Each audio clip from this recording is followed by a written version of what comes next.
Still connecting. Let's try that again. All right, we're live. Good morning. Good morning. Happy Wednesday. How are you today? I'm great. How are you? I'm doing well, thank you. I'm excited to be here with you this morning to talk a little bit about Mobile Hope and to talk about all the great things that your organization is doing. And I'm also simultaneously just double checking that I can see our Facebook Live because I want to make sure if somebody comments, I can see it and it's not populating for me. Okay. Technology. Yeah, it's not playing nice in the sandbox. So let's try this one more time, just in case. Is it working? Uh-oh. Did my mouse just stop working?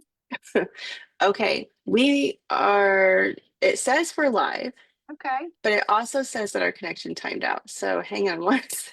sure. Let me check And on it my probably has phone. everything to do with the rain. Yeah, of course. There's always something. Okay, so it looks like on my phone that we're live, so we're just gonna go with it. I'm gonna keep my phone open so I can hopefully see any potential comments. For some reason on my screen, it's not showing it, but it does look live. So we're gonna go ahead and get started. I'm super excited to talk with you and kind of get an idea a little bit about your organization and a little bit about you like as a whole human. I want to talk about that. So Donna, tell us a little bit like at a high level about you as the founding owner of Mobile Hope and what got you to do that. It's amazing what your organization does. Oh, well, thank you. And first, thanks for having me. I appreciate it. Of Anytime we can course. raise awareness, I love that. Yes. So, Mobile Hope started about over 15 years ago Hmm. when I was told by one of the parent liaisons in Percival, actually, that there were homeless youth. And there were really no organizations that were specifically dedicated to that population. Hmm. So, kind of did my due diligence and realized that, in fact, was the case. And very long story short, quit my six-figure job at Innova and Hmm. started Mobile Hope. That's amazing. That's amazing. So, how about you take us back to the beginning? You start this organization, you see a need. What was going through your mind? Were you like, I'm just gonna help everyone? Like, how did you figure out where did you start and how did you figure that out? It was a lot of starts and stops Mhm. because you have no idea when you're working to fill in a gap or a void. You really have no idea how big it is or how big it could Right, become. And right. so, you do all of your due diligence, you call, you speak to hundreds of different people. Mhm, You just kind of have to have faith in yourself and mhm. do what's right and what's in the best interest of those who walk through your door. I love that. That's so great. Um, I'm having normal tech problems. Everybody who watches me knows this. For whatever reason, my mouse will not work and I cannot adjust my screen to see you. So I need to go get my charger. Hang on one Oh, second. You're in my sure. headset. Okay, we'll be right back for everybody listening. And I saw that This you is have a dog, so our little director of emotional support might walk through the door. that's so wonderful. Yeah, I have a dog named Voldemort. He's named after the villain in Harry Potter. Yeah, my daughter would love that. He's just such a delight, and he's a 110-pound golden retriever, Oh my just a gosh. big old boy. And he is a service dog. He's a psychiatric service dog and emotional support animal. He has both certifications. He's very sweet. Yeah, that's great. Yeah. All right. So I've got my mouse charging for a second because I've been thinking that's what's wrong with it. And then I can adjust my screen. So talk to me a little bit about operations in your organization. When we think about creating like systems that work, organizations that help people need a lot of systems. There's a lot of cofactors, there's a lot of variables that could play into the situation. So when you think about your role as the leader of the organization and bringing everything together operationally, how did you come up with that like process? Did you use a team? Was this like a really cool idea in your mind? How did you do that in your business? It's a little bit of everything. I relied on a lot of people in the community who I trusted, who were either business owners, business leaders, whatever the case was. And then it's really a lot of what makes sense and just do keep it simple. And just always make sure that you're protecting the organization, Mhm, regardless of what that might look like. And, mhm. on the flip side, also protecting the clients that walk through the door, so that's kind of, you try something, it doesn't work, you flip it, you try something else that works a little Mhm. bit better. So you kind of morph yourself into what you need to be. Yeah, well, I love that. If that's so true. Whenever I'm talking with friends when they're going through something or feeling like, oh, I fail again, or I didn't hit my numbers, or all I think about is like, you didn't fail, you learned. We're using the wrong Absolutely. word to describe what it looks like to learn. It's not failure. Absolutely. You can mess something up in your mind over and over again, but you're learning every time. Like there's Mhm. something you're learning, which is really impactful. And when you're serving the community and you're trying to make an impact, it's really important to remember that like your what you have to offer is definitely needed, and don't get discouraged by those points of perceived failure because you really are just learning, you're growing and stretching your business or your organization. For your organization, what is it that you think leads the messaging for your like not leads your messaging, but leads your brand? What do you think connects your brand to the community the most? I think we have a very open organization because part of the problem is raising awareness on homeless youth in what is known as the wealthiest county in the country. And so it's Right. very hard to wrap your head around that. Mm, So making it very simple for people to come in, get involved, get engaged, and see our kids up front, get to mm, meet them and realize that these kids were just given kind of a bad, hand. And the yeah. more the community gets involved and engaged, that increases our ambassadorship. And so more and more people recognize the problem, recognize these kids are not terrible people, Mhm. and it kind of, makes a very community based opportunity for these kids and the community as well. Right. That's amazing. I love that. Now, in the 15 years, right? You've been doing this for 15 years. In the 15 years that you've been doing this, what are some of the challenges or obstacles you faced on this journey that might have taught you some really good leadership lessons? There were a lot. I would say, you can't take anything personal. I mean, Mhm. in the beginning, it was, as you can imagine, bringing a very difficult issue forward was Mhm. not accepted, Right. really at all. And so, that was difficult. And I kept Mhm. thinking, I'm really a nice person. Why are people being so mean? I don't get it. Mhm. And then after Yeah. a while, I don't care. I didn't start this to make friends. I started it Right. because these kids needed a voice. And I have made Mhm. tremendous friends over the years. And they support us. We support Mhm. them. I mean, it really, I think that was probably one of the biggest lessons I learned is I can't take it personally. It's Right. not me they don't like, it's the topic and quite Mhm. possibly the embarrassment of this existing. Mhm. And so, got through that, and just kind of recognize that people are in their own minds and they're not in thinking about you as often as people think that they probably are. And so once Yes. I learned that lesson, Mhm. it's kind of it is what it is. And, you do the best you can. You're doing it for the right reasons, and Mhm. everything works out. Yeah, I love that. That's great. Now, from a perspective of like impact and community stories, over the years, you've probably witnessed a lot of lives change. So, is there any one or two particular stories that really move you that you would be willing to share with us? Sure. I mean, there are one of the things that I think makes us unique is that we celebrate even very small successes with these kids because they have grown up in environments that were incredibly toxic. And Yeah. they just do not see their self worth. So we celebrate everything, them holding a door open for somebody, them shaking hands Mm-hmm. or making eye contact with somebody. Mm-hmm. So we have a lot of tremendous stories. One Mm-hmm. story is a young man who came to us. He was homeless, sleeping outside, and not a good place, and came to us and had mentioned that he wanted to go into the armed services. And so Mm-hmm. we worked diligently with him to get him the opportunity to meet with a recruiter, blah, blah, blah, all of Mm-hmm. that. He's living in his car, everything. And Mm-hmm. he successfully completed that. He became a Wow. Marine. And then he came back to Mobile Hope to show us his sniper badge, Wow. and just how proud he was. And he never had Mm-hmm. the belief in himself.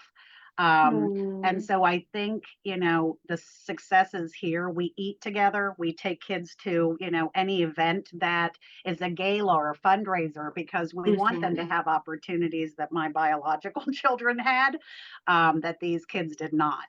So those are Right. all great successes. We have, another young man who he's deaf and Mm-hmm. did not have a great growing up experience. And to look at him, you would never know it. He smiles all the time and is just the sweetest young man. He's now Mm-hmm. stably housed in his own apartment. He has a great job. He was employee of the month, I think his second month Mm-hmm. there.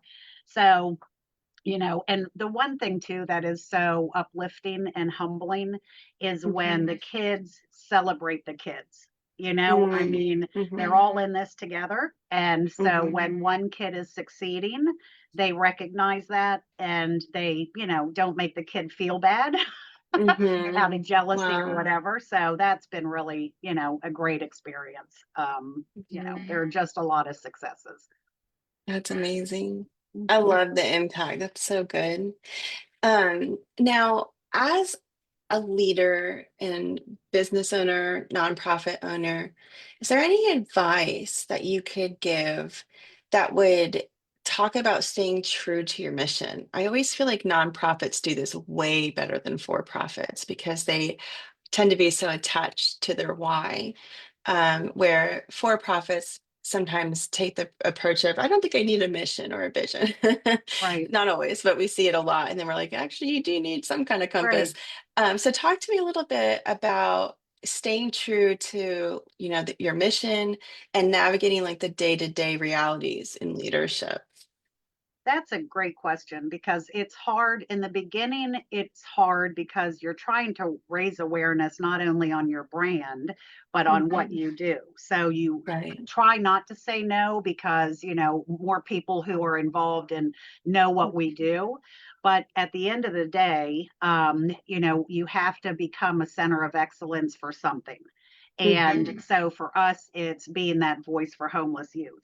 We still Mhm. get hundreds, if not thousands, of referrals of people who are outside of our age group. Mhm. And unfortunately, we can't put financial support towards that. So we'll Right. spend time with those individuals to get them aligned with other, organizations. But Mhm. I think once you kind of cut through everything, so our nonprofit, we've been criticized in the past, stay in your own lane, you're mission creepy and all of that. But at the end of the Mhm. day, the kids come here, so it has to be a one-stop shop. And so if Right. that means that our mission has to expand a little bit to meet all of those needs, then that's what we're going to do. Because at the end of the Right. day, it's that kid who's in the center. And what does Right. that kid need to move forward and become empowered? And so it's difficult. And, you have to have a great board. You have to surround Mm. yourself with people you trust, Yeah. and reevaluate yourselves periodically to make sure you are Mhm. staying on track and your outcomes are great. Yeah, I love that. We have several nonprofits in our sisterhood that we work with, and I'm curious to know if you have any advice about board building, because I know I've been with the YMCA and I didn't build the board, but I sat in those rooms and I remember the executive director feeling the pressure Mhm. of building that board. Can you talk a little bit about that? How do you find trustworthy people to support you? Yeah, that's a great question as well, because you get a lot of people who are interested in sitting on your board, but it's kind of a resume builder. And Yeah. so that's difficult because you feel like, Hmm. oh my gosh, that's great. They want to sit on our board. And then you recognize, Hmm. not so much for the mission. Yeah. When we first started Mobile Hope, we had a very large board because I wanted Hmm. it to represent the community and our kids. Hmm. So we had lawyers and teachers and cops and probation Hmm. officers and all of that. And then as we kind of morphed, we really became more strategic as to what it is that we need. We're missing somebody that has legal experience. That might be a social worker or a psychiatrist, that Hmm. type of thing. But we have a smaller board now. Some have rolled off. We're kind of looking to see who might be interested in joining our board. But it really is, do they have a heart for the mission? And at the end of the Hmm. day, if that's, they are compelled to help us, volunteers who come in every week religiously. Our Hmm. chair, he started off as a volunteer and he is a mentor. He is just one of the best board members because he's so Hmm. engaged and truly cares about these kids and is an advocate as well. So that's Awesome. probably the most important instead of, just having names behind you, Hmm. if that makes Right. sense. Yeah, Yeah. absolutely. Yeah. I know it can be really tempting to have names behind Mhm. you, but not all names are going to align with your mission. So I think Yeah. that's very wise. Yeah. And a lot of times too, you can always create, committees that folks who Hmm. might not be able to dedicate the amount of time needed, Hmm. because every nonprofit experiences like growth spurts and it becomes Right. very daunting. Hmm. And so, there could be committees that interested folks who may not have the time for a full board and vote could be on a committee to help move the organization forward. So we've done that in the Hmm. past as well. That's great. Now, do you mind speaking a little bit towards the need that you may have as an organization? Because you never know who we have that might want to help support you or give back to you. Do you have any needs coming up in this next quarter that we could help spread the message about? Absolutely. So for any nonprofit, always money, Hmm. always money. Absolutely. Yeah, so Absolutely. any millionaires out there, you can give me a call. But Yeah. I think, our biggest need is helping to raise awareness. I mean, truly, Yeah. that's Yeah. still something that with the thousands of presentations everybody does, you're still surprised when people, oh, I had no idea you were here. So Right. that's always something. Hmm. Volunteering, we have thousands of hours of volunteering, and it kind of morphs into mentoring. We need mentors, especially for Hmm. our boys. Hmm. They oftentimes did not grow up with a good male role model in their world, Hmm. and trying to connect them with men who have time and truly care about them is very difficult. Right. That's always something. And, coming in and just mentoring, tutoring, all of the stuff that you know, if you are raised in an environment where you have access to your parents teaching you about budgeting or driving or getting your vital statistics and having your birth certificate in a safe place, Hmm. all of that Right. is needed. And Yeah. we often say whatever your passion is, you'll find it at Mobile Hmm. Hope. It could be a Mm. mindless hour of sorting clothes or loading up, for our food distribution, or it could be Hmm. mentoring a kid. So Hmm. That's awesome. I love that. Um, when we think about the future of Mobile Hope, for you, for your organization, you as the leader, what do you hope your legacy will be, and how do you imagine this next chapter unfolding for you? what do I hope my legacy will be? That we as an organization ended youth homelessness. That's what I hope. Yes, I Or love that. or that every kid is Mhm. stably housed in a safe environment. That would be Yeah, tremendous. Us, yeah. with that not happening in the foreseeable future, I Mhm. would love for us to create the campus that we're on in Leesburg to be Mhm. kind of Hope's Village, which has kind of been a vision that even our board members from day one have wanted to create, where we've got housing here, life skills here, which is we all have, but we're just missing that housing Right. component. So that would be Mhm. the legacy, to have, kind of a Mhm. village dedicated to just this population. Yeah, absolutely. Now, we have our summit coming up, and I'm under the impression that you're going to be there. So, I am. why don't you tell us a little bit about what excites you about this summit and, yeah, with being around all these other female women business owners that will, totally inspire you. What excites you the most about being a part of it this year? It's such a wonderful event. I mean, Tina, her team, you all have done just, a great job in creating a safe place for women to learn from each other without it being competitive. Mm, And I love that. yes. It's just, we have a lot of young ladies who come through our door who are Mhm. homeless and, just really in crisis. And it's good Mhm. for them to recognize that women do support women, Mhm. and, that's just, I think, a very humbling experience. You meet a lot of great people with a lot of great experiences. And it's just a great event, and it's uplifting. And Mhm. you leave and you're like, dang it, why can't we do this every day? So Mm. I'm looking forward to it. Yeah, I love that. Now, I want to ask you a question about your own personal growth as the founding owner of Mobile Hope. Tell me a little bit over the years, what has been the thing for you that's helped you grow the fastest? Did you have a coach? Do you read a lot of books? Do you have some specific degree? Tell us what your secret sauce is to having being the leader that you are today. How did you get there? Trusting the relationships that you establish along the way, Mhm. and leaning on them. I had a Mhm. wonderful mentor. If you've been in Loudoun County for a long time, Sharon Ackerman, who was with LCPS. Mhm. She was a wonderful woman, and Mhm. did a lot to kind of support me and help move me forward. And that was, I think that's one of the hardest things too, is knowing that you don't know it all. So you have to rely on those people who do or who have experienced it. So that has been great. Simon Sinek, he has a Oh, I love podcast. him. I love him. I love Simon I do Sinek. too. He's just so great. And then Yes. there is a great book, and I can't remember the author. It's called Get a Grip. And it is, Oh, I think I read it in I two didn't know days. that.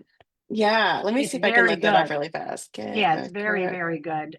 Somebody had suggested Gina to, Wickman and yes, Mike Payton. yep, that's Okay, it. yep. Yeah, that's a really good, Awesome. quick, easy read. But that was a That's great. good book. And then, just Mhm. all the other, and chat, of course. I love chat. If I Mhm. have, Of course. of course, a question, how would you handle this? So yeah, that's been great. That's lovely. I love that. Yeah, ChatGPT, I always joke around. He's like my non-existent husband. Yeah, He's yeah. he's my person when I am having like when I'm too tired to do things like cook for my kids or whatever, I'll snap a photo of my pantry or my fridge and be like, put a meal together and it will. It'll put a recipe together for me. And I'm It's like, oh great, because I incredible. couldn't think that through. It's incredible. It's like the personal assistant for those of us who don't have personal assistants. Exactly. Yeah, it's great. Yeah. Mhm. I love that. Are there any other ways you've adapted or adopted AI into your business besides using ChatGPT? I'm just curious. Um, Not really. Okay. It's Yeah. kind of like when I am struggling with, how would you handle this? Like HR Hmm. situations, when you run a Hmm. nonprofit, you wear every hat in the Yeah. organization. So, you Hmm. know, kind of using it as guidelines. And then some of the more mundane things that, you could spend time creating. But if you just say to chat, hey, I need to write an email about this topic, with Hmm. these parameters, and then it pops it up, you kind of, edit. So I Hmm. think it's a time saver. Yes, I don't think absolutely. it does the work for you, because it doesn't. You have to tell it Right. what you want, but I think Hmm. it's a time saver. I agree. If you could get that first draft done without Mhm. having to do all of that intense research, you know that you could do it, you know Yep, how to do it, but then that first draft gets done for you, then you have a starting point, and I think that's yep, very good. I love yep. that. In your nonprofit, I know I've done half of my career, 8 years is nonprofit, the other eight is for profit. And so I remember the exhaustion that can come from wearing all the hats. I remember how how we would work 12 to 16-hour days because we love our mission and that's just what we're going to do. So tell me a little bit about, as the leader, what is it that gives you the most joy or fulfillment in your work that you do every day? What is the one thing that just, or two things that just like light you up and go, this is why I'm doing this? The kids, obviously. Yeah. Mm-hmm. That's, so important when kids recognize something in them that helps Mm-hmm. them move forward.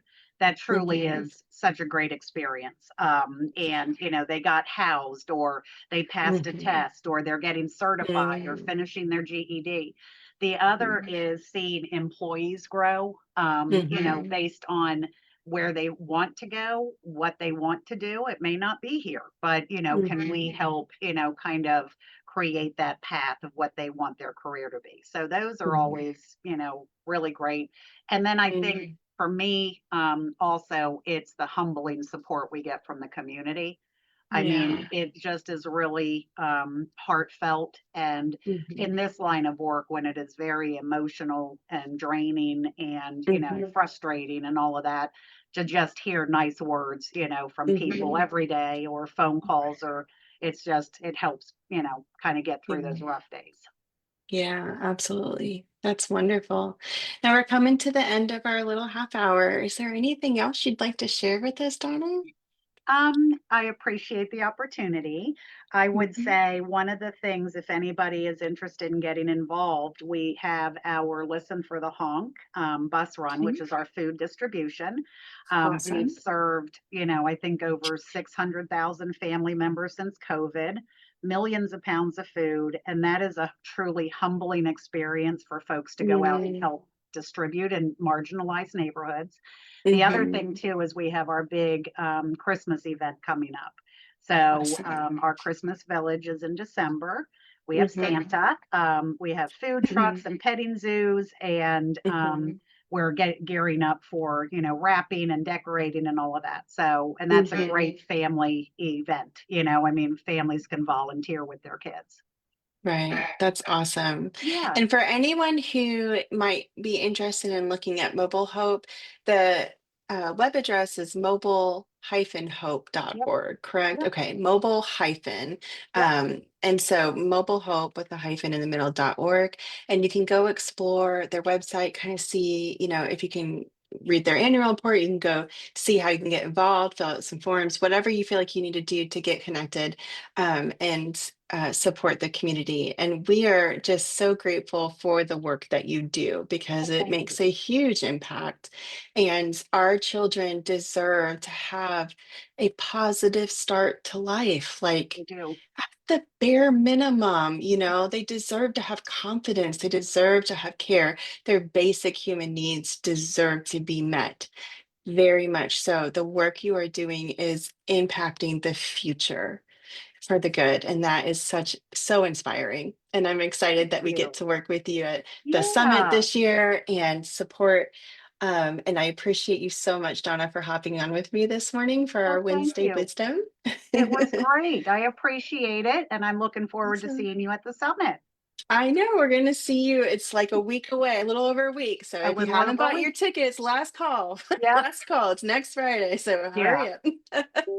That's perfect. Awesome. Well, thank you, Donna. I hope you have a great week. Thanks for joining us. And anybody watching, if you have any questions, feel free to comment on the video. We'll go and answer them for you, or we'll tag Donna and then she can answer Perfect. Thanks. it. Thank you very much. Awesome. All right. Thank See you. you Have a good soon. day. You too. Bye. Bye.